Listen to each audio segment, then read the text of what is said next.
जाइब बाबा धाम रे। त बाबा से मांगब हम एगो वरदान रे। ए दीदिया जीजा संगे जाइब बाबा धाम रे। त बाबा से मांगब हम एगो वरदान रे। त बाबा दे दी है ऐसन मरद हो मिजाज गद गद हो जाए। त बाबा दे दी है ऐसन मरद हो मिजाज गद गद हो जाए।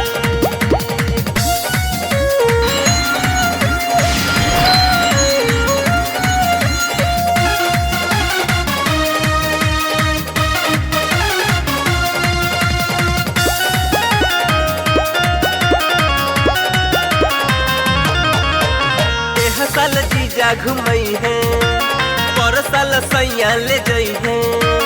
बाबा के महिमा महान ये दीदी ललसा हमर पुरई है।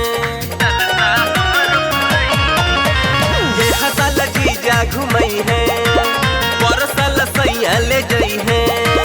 बाबा के महिमा पर ये दीदी ललसा हमर पुरई है।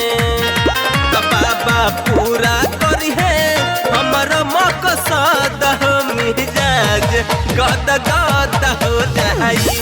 त बाबा दे दी है ऐसन मरद हो मिजाज गद गद हो जाई।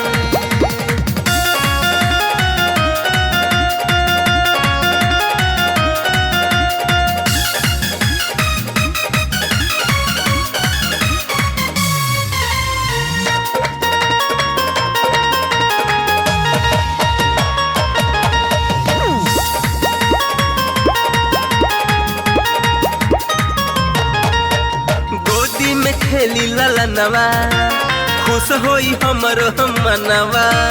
बाबा से विनती करब रे दीदिया तोरा पे दी है धयनवा।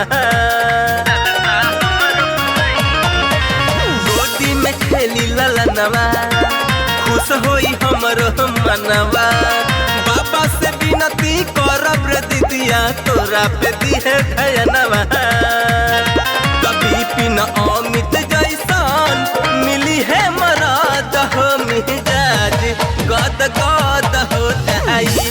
त बाबा दे दी है ऐसन मरद हो मिजाज गद गद हो जाई।